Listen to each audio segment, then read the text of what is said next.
Corrupción y leyes Joseph Enrique Gerti. La corrupción es ciertamente un problema sumamente importante y de gran trascendencia pública. No obstante, es generalmente analizada de manera superficial, es vista como un problema político o político. Pocas veces se examinan sus orígenes. Identificarlos, sin embargo, resulta fundamental para proponer fórmulas eficaces para combatirla. Es evidente que prácticamente en todos los países del mundo, y ciertamente en América Latina, que no decir de Argentina o el Perú, la corrupción merece atención, preocupación e indignación. Permanentemente la prensa se detiene en ella denunciando sus múltiples modalidades. Ciertamente también todos los gobiernos, sea a través del poder ejecutivo o del judicial, llevan a cabo periódicamente campañas contra la corrupción, ayudados también por el interés de los medios de comunicación en el tema. No podemos entonces considerarnos indiferentes ante ese problema. Lo que tenemos que hacer es llamar la atención sobre un hecho fundamental. 1. Porque, a pesar de estar todos preocupados por la corrupción y de existir múltiples programas contra ella, nunca hemos podido combatirla eficazmente. En mi concepto, el elemento central es que no hemos entendido qué es la corrupción. Generalmente la tomamos como una causa, cuando es un efecto. Este elemento me parece capital para poder entender la lógica de los sistemas corruptos. Todos nos preocupamos por el problema, pero creemos que lo que ocurre es que, como somos demasiado corruptos, no funciona el sistema, no funciona la democracia, no funciona la ley, cuando es exactamente al revés.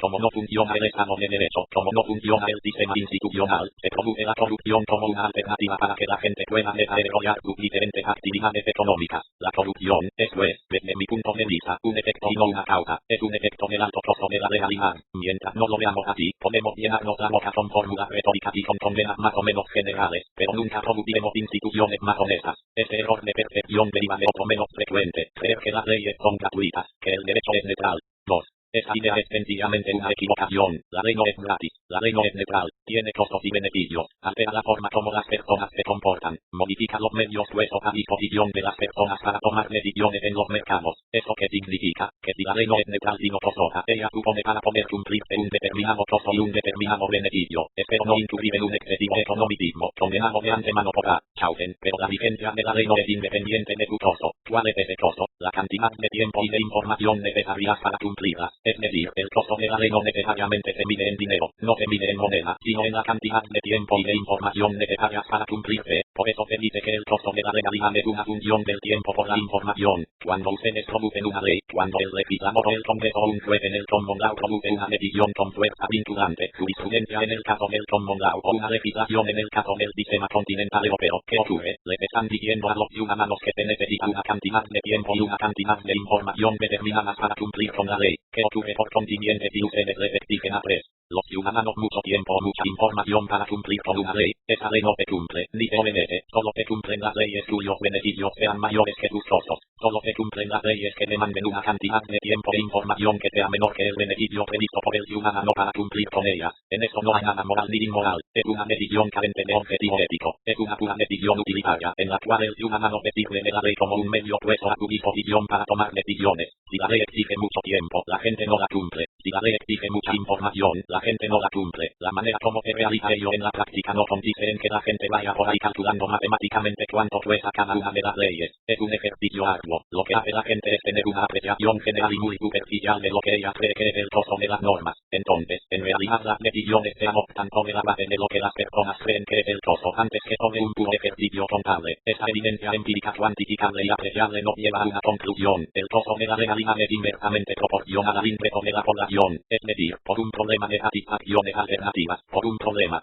4. De costo de oportunidad, a los ricos la ley les es más barata que a los pobres. ¿Por qué? Porque los ricos tienen que sacrificar menos de su ingreso personal para cumplir con la ley. Los pobres, en cambio, tienen que sacrificar más cosas significativas, es decir, más tiempo y más información. El tiempo y la información son elementos excesivamente costosos en todo el mercado. ¿Cuál es la consecuencia de eso? Que, de suyo, el aumento de la legislación favorece a los ricos y perjudica a los pobres. La tendencia general de toda nueva ley, de todo incremento en la cantidad de normas de una sociedad, es siempre discriminatoria. A ese efecto se le conoce como discriminación legal. La ley tiene efectos asimétricos sobre los mercados. No afecta igual a todas las personas. Sus costos difieren en cada caso. Cuesta en términos de tiempo de información y no afecta igual, porque afecta menos a los ricos y más a los pobres. La economía de la ley es entonces fundamental para entender el problema de la corrupción. La corrupción es una consecuencia de una mala economía de la ley. Cuando el costo de la legalidad excede su beneficio, la ley se incumple. En ese contexto, hay dos posibilidades. Cuando la ley es excesivamente costosa, los ciudadanos están puestos frente a una disyuntiva. Hacen 5. cosas que legalmente están prohibidas o no las hacen. Esto dependerá de un análisis microeconómico personal de cada individuo. Habrá alguno que no hará las cosas prohibidas, pero habrá otros que no tendrán más remedio que hacerlas. Por ejemplo, el fenómeno de la llamada economía informal es exactamente un problema de corrupción en sentido conceptual y una consecuencia de la mala economía de la ley frente a un sistema institucional excesivamente costoso. Hay centenares de millones de personas en el tercer mundo a las que no les queda más remedio que ponerse al margen y van en contra de la ley para desarrollar fuera de ella sus actividades económicas y sociales. Hay unas personas, por la calidad de las cosas que hacen, que ciertamente no se nos presentan como informales, pero en la lógica económica son corrompidos para llevar a cabo aquella acción que está legalmente prohibida. La corrupción es un precio desde el punto de vista microeconómico. El problema es saber cuál es su naturaleza funcional. Hay dos teorías desarrolladas hasta ahora. Un grupo de gente cree que la corrupción es un impuesto y otro grupo cree que es un seguro. Quienes creen que la corrupción es un impuesto sostienen que, siendo la economía de la ley asimétrica y costosa, es decir, comprar una, 6. Inaceptación de su actividad frente a la norma nominalmente aplicable. Desde ese punto de vista, por consiguiente, la corrupción sería una especie de impuesto para mantenerse funcionando. Yo pago un impuesto ilegal, informal, delictivo, que me permite sustraerme de la persecución penal y de la aplicación de las normas legales. Hay algunas otras personas, entre las cuales está mi queridísimo amigo W. Schwartz de Georgetown University, que sostienen que eso es un error, que la corrupción no es un impuesto, que es un seguro. Explican el argumento de la siguiente manera. Dicen que en un contexto de economía institucional asimétrica y costosa, lo que ocurre es que la gente compra una especie de seguro al corromper por el pago de la coima, lo que los previene de la persecución de los funcionarios. La coima es una prima mediante la cual se consigue que un funcionario dé protección frente a la vigencia de una ley costosa. De esa forma se adquieren agentes que se encuentran de alguna manera asegurando a las personas contra la ley, es decir, que es una especie de seguro por el cual los ciudadanos pueden protegerse de la vigencia de la ley. Ciertamente, esa discusión académica puede prolongarse enormemente. El hecho es entender el origen del problema. La corrupción es consecuencia de un alto costo de la legalidad. 7. Es decir, un ambiente institucional en el cual la cantidad de tiempo y de información que se les exige a las personas es mayor que el beneficio que ellas pueden encontrar de cumplir y de obedecer perfectamente la ley. La lógica económica de la corrupción, que ciertamente es una distorsión del comportamiento, además de las condenas morales que puedan merecernos, es ineficiente, es una distorsión que desaprovecha los recursos. Institucionalmente podemos convenir que es un mecanismo ineficiente además de injusto. ¿Cuál es la solución para combatir la corrupción? Ciertamente, no vamos a combatir la corrupción con campañas de prensa ni tampoco con escándalos morales. Combatiremos la corrupción eficientemente reduciendo el costo de la ley. Será la única manera mediante la cual encontraremos un mecanismo de política económica eficaz a largo plazo para reducir la tasa de corrupción. Ninguno lo podrá garantizarlo. La Inquisición no lo pudo hacer por mucho tiempo. Fusilar a la gente tampoco parece un mecanismo perfectamente discriminable para ese efecto. Tenemos que recomendar decididamente la reducción del costo de la legalidad como único mecanismo eficiente a largo plazo para obtener una reducción definitiva de las tasas de corrupción. Esto explica por qué Chaucer encontró en su estudio una correlación negativa entre una economía de mercado y corrupción, porque, con economía, 8. De mercado, el costo de la legalidad es más bajo que los sistemas intervenidos. Una economía de mercado sugiere un costo de la legalidad más bajo que una economía intervenida. Esto era lo previsible por la teoría, siendo una corrupción menor en cualquier sistema en el cual el costo de la legalidad sea bajo, que es un sistema naturalmente de economía de mercado. Lo recomendable es por consiguiente introducir políticas económicas de esa naturaleza. No es que creamos que la economía de mercado tiene una ventaja, digamos una química, para reducir los apetitos humanos, lo que establece con condicionamientos institucionales diferentes. Todas las personas son egoístas, buscan satisfacer su particular interés. Como decía Mandeville, el secreto está en convertir los vicios privados en virtudes públicas, o que cada persona, al servir su propio beneficio, sirva sin querer el beneficio de los demás. Quizá la clave esté en la economía de mercado, que demanda una cantidad de tiempo e información que sea menor que el beneficio esperado del cumplimiento de la ley. Un segundo tema, al cual voy a dedicarle solo unos minutos, aunque es tan amplio como el tema de la corrupción, es el de la justicia. Este problema de la justicia en América Latina mereció múltiples reflexiones y esfuerzos. 9. Aunque tan fructíferos como la persecución de la corrupción, el hecho es que la justicia en América Latina es un reflejo del poder y no un límite al poder. Se quiere manipular la justicia poniéndola al servicio de una entidad política y no crear o utilizar un sistema auténtico de administración de justicia que solucione las diferencias entre los ciudadanos en una sociedad. Ciertamente es un problema muy arduo, porque implica además una reforma y un comportamiento político diferentes en la creación de un auténtico Estado de derecho con la separación y equilibrio de poderes. En lo personal, soy partidario de seguir la experiencia que por ejemplo Venezuela ha llevado a cabo, que es orientar la reforma judicial más a lo que la gente hace de suyo que a lo que por ejemplo algunos pensadores llaman un sistema de legislación importado. Lo que ha ocurrido con la reforma en América Latina es que se tiene la tendencia a traer legislación, a importar soluciones desconfiando enormemente de la experiencia popular. Los viejos liberales creían que la felicidad pública se alcanzaba mediante leyes aplicables a una pluralidad de países. Bentham, por ejemplo, le dio por diseñar la cárcel ideal, buscaba la readaptación del 10.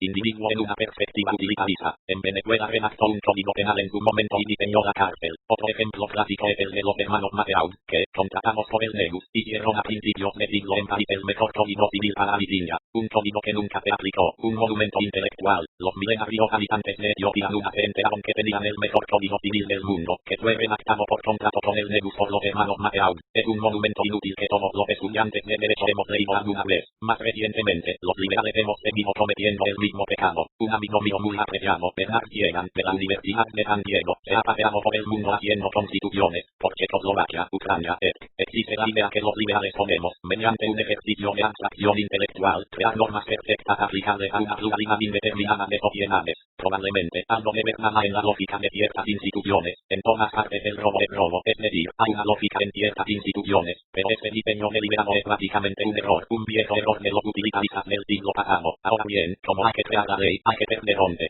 Un poco de arrogancia y volver los ojos a lo que hace la gente. Si ustedes examinan los estudios de Rogelio Pérez Perdomo para Venezuela, van a encontrar que la mayor parte de la población de América Latina no recurre al poder judicial formal, resuelven, tanto en el campo como en la ciudad, en todos los países de América Latina, sus conflictos a su manera, ciertamente, no mediante linchamientos ni balazos, los resuelven las organizaciones intermedias de la sociedad. Hay formas comunitarias donde la gente resuelve sus conflictos directamente a través de organizaciones populares. Eso no debe tomarnos a izquierda, mucho menos a revolucionario. Es lo más conservador que existe. ¿Por qué? Porque esas comunidades y organizaciones populares resuelven por su lado los conflictos, y aquí nuestra arrogancia continental europea nos impide advertirlo. Nosotros somos en toda América Latina partidarios de la justicia profesional siguiendo el modelo continental europeo, y la gente resuelve sus conflictos en la práctica debido al costo de acceso a la justicia, recurriendo a la administración directa de sus problemas, que son ciudadanos populares. Eso lo encontramos en las organizaciones de campesinos, entre los indígenas peruanos, bolivianos, ecuatorianos, colombianos, de América Central. Eso lo encontramos en los barrios populares, organizaciones informales en todas. 12. Las grandes ciudades de América Latina, desde Buenos Aires hasta Panamá y México, de manera que está acreditado que, si nosotros quisiéramos reconciliar a la población con la administración de justicia, no tendríamos que importar el código checo o el libro de las obligaciones del código cuito. Lo que tenemos que hacer es tener un poco de confianza en la gente e imitar lo que ella ya está haciendo, que es administrar justicia directamente. En eso soy partidario de incorporar la enorme energía popular y dar un paso decidido hacia una forma de participación pública en los procesos. Sé que España recurrió a un sistema de jurados bastante mediatizado y ha recibido una fortísima crítica en los últimos años. Esta idea, mutatis mutandi, debería imitarse. Solo una última palabra sobre la reforma política. Lo fundamental es introducir mecanismos de competencia. Hemos tendido en América Latina en los últimos tiempos a reforzar la autoridad central, cuando en mi concepto la clave de la reforma política es introducir mecanismos competitivos para, de esa manera, garantizar una mayor eficiencia en el manejo de la soja pública y sobre todo una distribución del poder. Introducir mecanismos competitivos supone la regionalización, supone fortalecimiento de 13. Gobiernos locales, supone ciertamente la limitación del ejercicio del poder a través de una legislación eficiente. En todo caso, debemos siempre recordar que la tentación del poder reside en su concentración. Alguna vez Lord Acton dijo que el poder corrompe y el poder absoluto corrompe absolutamente, pero nuestro amigo Lord Marris discrepó con él y le dijo que el poder corrompe, pero el poder absoluto es delicioso. Enrique García abogado, profesor de la Universidad de Lima, miembro de la Sociedad Montpellerin, coautor de Telopro y académico asociado del Cato Institute y del CISLE. 14. El Centro de Investigaciones sobre la Libre Empresa AG, CISLE, es una institución sin fines lucrativos. Sus actividades y publicaciones son posibles gracias al apoyo de instituciones y personas comprometidas con la libertad. Tenemos como objetivo demostrar que el mejor camino para el desarrollo de Iberoamérica es la integración económica, la que solamente puede darse ampliando a toda la región el funcionamiento de los mecanismos de mercado. Economía social de mercado en lo económico y democracia en lo político son el marco social que propone el CISLE. Demostrar que la base fundamental del desarrollo sostenible y de la riqueza de las naciones es un orden jurídico estable que garantice la propiedad y el funcionamiento de los mecanismos de mercado en un ambiente de competencia y libertad son los objetivos de nuestra institución. Conferencias, folletos, libros, TELS, 5.672-4.500 y 5.672-4.250 www.title.org.mx email, tutor@title.org.mx